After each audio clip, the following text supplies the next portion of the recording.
Ladies and gentlemen, we have breaking news to go over here in this video. China is opening their markets to financial firms, which is a positive step in trade relations, I would suggest. We have the no tax on tips, no tax on overtime bill that passed through the House this morning, which, guys, I love Wall Street. I just love how stupid they are, okay? They are not seeing the bigger picture here. And I will explain it in this video. Why this is so bullish. Just look at this one company, okay? Called XYZ. I don't know why they got to change their name and their ticker every couple of years, but block. Cash App, baby. Cash App. You know who uses that? Gig workers. Lower income consumers, mostly. Stock's up 5.5% today. This could finally help bring the lower half of income earners, of workers in this country, out of a recession. The bottom 50% of income earners have been in a recession for a long time, since 2022. Okay? It's 2020, middle of 2025 last I checked. Like 3.5 years you've been in a recession, if my math is correct here. Okay. Wall Street just doesn't get it. And we'll explain that, as well as all of the other news today, including Fed Waller, that says the Fed's just going to look through a one-time price increase from tariffs. That if we get a 10% tariff rate, that'll allow the Fed to cut rates later this year and be less destructive on the economy. And overall, Fed Waller's comments today sounded a lot more in line with the reality of the situation that we're currently being faced with. Okay, I think it's sad that the Fed doesn't understand, as Milton Friedman once said, inflation is always a monetary phenomenon. It's always caused by money printing. Okay, always. Every single time. Because if it's not, you can raise prices. Sure, if you're a business, you have that luxury. But you kill demand. And somebody else will come in and undercut you and take market share. It's like Doritos. Sure, can Doritos raise prices? Of course. But the next best off-brand, if they don't raise prices, they're going to capture more market share. Okay? That's why it works in a capitalistic society.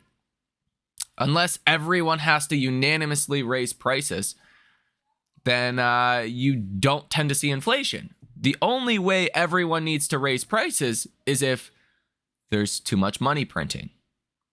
Wages are going up too much. Mix that with supply chain issues or tariffs, then you have a larger problem. You're not going to see inflation.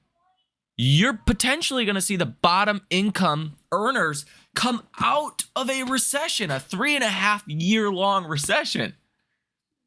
This is a lot bigger than anyone thinks, and we'll talk about it throughout this video. Ladies and gentlemen, hit that like button and subscribe to the channel if you have not done so already, and let's get started. Let's get into the broader market news today, because you do have some things that are working in the market's favor, despite the tax bill passing the House and seemingly getting closer to being passed in general, that has kind of caused the bond market to blow up recently.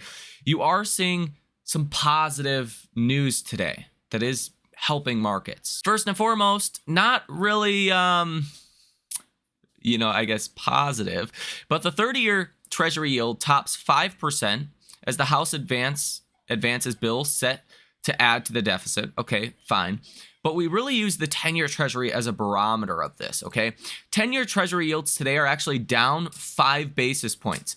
So I think above 4.5% is pain, but as you get closer to 5%, turns into a crisis, okay? So yields yesterday closed at about 4.6%. They're down to about 4.54% today. So yields are actually coming down quite a bit. That is helping markets today. Not exactly sure, like there's not really any news in this tax bill that is different or explains that. It's kind of like we were expecting it to pass. It passed. Bad news comes and goes. And, well, it's kind of like a stock that falls 20% on earnings and then recovers 7% the next day. It's like maybe that 20% drop was a little bit of an overreaction, okay? That's perhaps what you're seeing today in the bond market. Now, Fed Waller today had some very good comments to hit the news wire. He says if tariffs are closer to 10%, then the economy is in good shape for the second half of this year. Fed Waller says he is much more optimistic now relative to last month on tariffs. He says if tariffs settle down, the Fed could be in a position to cut in the later part of the year, which is part of my bull thesis on markets and why I think we're going to see a 20% rally into year end is because I think ultimately we're going to get a 10% tariff on China with China really opening up their markets. Okay. And there's news on that today that I will share with you. But that's what I think the end destination looks like for tariffs. I don't think we're going to see inflation in that environment. Okay. And I think the economy is going to do okay. So without inflation, you're going to see the Fed cutting rates multiple times this year. Deregulation, lower taxes, all of these things that Wall Street hasn't paid attention to, a focus on AI again, is going to come back and be a big positive for this market. It's just a matter of time. I'm just early to it. And I'm telling you guys way early. But I think over the next 6 months, it's going to be something we pay a lot of attention to, and it's going to drive a 20% rally higher in markets, which could put the S&P at about 700 or SPY at about 700 by the end of this year. Like not the end of next year, the end of this year. Fed Waller says he's very hopeful the current path of administration is a good one. He says that firms are pausing but not canceling their plans. Fed Waller says he continues to believe tariffs will be a one-time price increase. And he says standard Fed playbook is to look through one-time price impacts. And Fed Waller kind of commented on the bond market blowout recently. He says everyone in markets expected more fiscal restraint from the tax bill. Kind of explaining why, markets didn't like the tax bill and bond market specifically. Now I do just want to highlight something that I think everyone has forgotten. This is from the late Milton Friedman, seen as one of the best economists to ever live. Okay, he deems inflation as always being a monetary policy. Okay, a monetary phenomena. Okay. Can be a fiscal phenomenon, like with COVID. Bottom line is, inflation happens when you print money. That is it, okay? Because if you don't print money and you just raise prices, you get demand destruction, which in a business world, if you're running a factory, if you're running a company, and you have to raise prices to sacrifice market share or sacrifice, less demand or sacrifice demand and see less demand, you're not going to raise prices. Right now, yes, tariffs and taxes and these things can be short term, like raise prices, slightly inflationary, but it doesn't turn into hyperinflation. It doesn't turn into some kind of long lasting inflation unless you get severe money printing. Inflation is always a money printing phenomenon. So this whole notion that, we're going to see inflation is a joke, right? It's laughable. People have forgotten the basics of economics, right? This is like, freshman year of college econ 101. Like this is pretty basic stuff. Inflation is a money printing phenomena. It always has been and always will be. Yeah, sure, deficits. You could say that's kind of the same thing, government spending a lot of money, but it is different, right? When you're talking about tariffs and consumers paying higher prices and you're not giving them stimulus checks, they're not getting raises like crazy anymore. It's really hard to make an argument that we're going to have an inflation problem. And it's sad that we have Fed officials that don't understand the basics of economics on a very basic kind of level.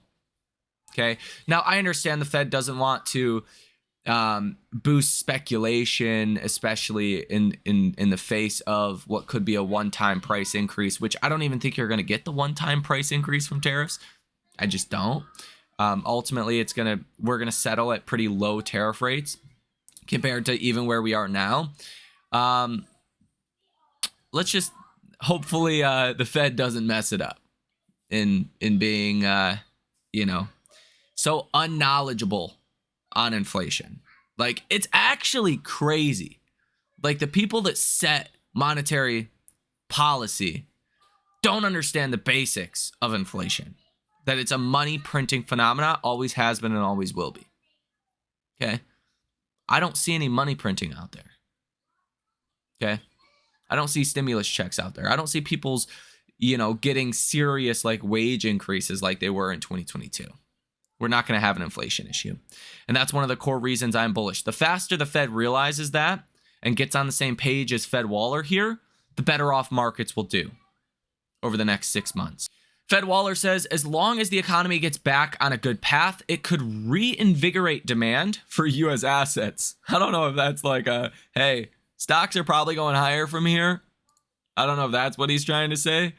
But again, it makes sense. Russia media cites Deputy Foreign Minister of Russia and says there is no reason to panic over U.S. Golden Dome project, but it is a cause for serious concern. Trump says it's time for the U.S. Senate to pass the tax bill. Trump says great job by Speaker Mike Johnson and the House leadership. And Trump says send this bill to my desk as soon as possible. Now, with this tax bill, what I think a lot of people are going to miss, okay? One of the reasons I'm really bullish right now. If these things hold, it's no tax on tips and overtime.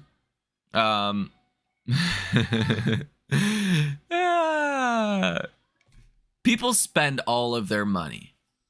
Okay? All of it. All of it. Like, literally, in aggregate, that's no exaggeration. People spend down to their last dollar. They live paycheck to paycheck, regardless of what they make to a certain extent. Okay? Why would this not be a great thing for the economy? Okay? I think Trump knows exactly what he's doing from that standpoint. He knows people spend all their money. You give them more money, they will spend it. That creates better economics in the economy. Okay? So if this does actually pass the Senate, I think a lot of people are focusing on the wrong things here. I think a lot of people are going to really underestimate what growth could look like in this country. Growth could be exceptional. Imagine no tax on overtime, no tax on tips, with 70 million tipped workers in this country. Wow. Yeah. That would be massive for the economy. Again, something I'm giving you a heads up on. Eventually, Wall Street will realize this. I'm just early. Okay? I just see things a lot faster than Wall Street does and interpret them a lot better. Okay? Inevitably, they will interpret this, no tax on overtime, no tax on tips, as, wow, we should have done this a long time ago. This is great for the economy. That's the important part. Trump says the one big, beautiful bill is the most significant legislation. And he says it's time for friends in the United States Senate to get to work. Now, Morgan Stanley's Michael Wilson sees the recent U.S. stock sell-off after Moody's credit downgrade as a buying opportunity driven more by interest rate fears than fundamentals. Also reported today, the U.S. government will stop putting new pennies into circulation by early next year. German finance minister says, on my conversations, I have seen an interest to reach a solution on tariffs. In the U.S. S&P PMI report today, it says average prices charged for goods and services jumped higher in May, rising at a rate not witnessed since August of 2022. The latest rise in output prices was overwhelmingly linked to tariffs. Again, that doesn't mean it's going to be passed on to the consumer. Even if it is, it's not going to be an inflationary phenomena. It would be a one-time price increase, not something that It goes up and goes up and goes up and goes up, right? A price level change is not inflation, okay? Inflation is a continual or gradual increase in prices. German finance minister says if there is no agreement on tariffs, then we can expect turbulence on the markets again very quickly. Again, we know that. Now, China's vice premier He Lefeng met with JP Morgan CEO Jamie Dimon in Beijing. China's vice premier says that China welcomes U.S. firms, including JP Morgan, to deepen mutually beneficial cooperation with China. Look at China opening up their markets. This is a great sign for a peace deal in tariffs. Mexican President Sheinbaum says she has a good communication and relationship with Trump. Goldman Sachs says today expect tariffs to cancel out any economic boost from Trump's tax cuts. That is bullshit. Okay? That is so much bullshit. I can't even believe it. I don't give a crap what anyone says. Wall Street doesn't know average people. Okay? It's so simple. It's stupid. They can't even comprehend it. No tax on tips, no tax on overtime. If that does actually get passed into law, you're going to see people able to spend a lot more money. That's from the bottom up. Okay. For once, you might actually see lower income consumers start to get ahead. We've been in a lower income consumer recession for years. It has been the top 10% of income earners that have held this economy afloat. What if the bottom half of earners started to contribute more again? I don't think that's inflationary. I don't think tariffs are going to cancel that out. I think that would be a huge positive for the economy. Also in the news today, Trump and China's President Xi have not spoken since the Geneva Agreement. Now, we did have economic data today. Chicago Fed National Activity Index came in line with expectations, negative 0.25%. Initial jobless claims came in at 227,000, lower than the 230,000 estimate. S&P Global Composite PMIs came in at 52.1. The estimate was 50.4. Manufacturing PMIs came in at 52.3. Estimate 50.3.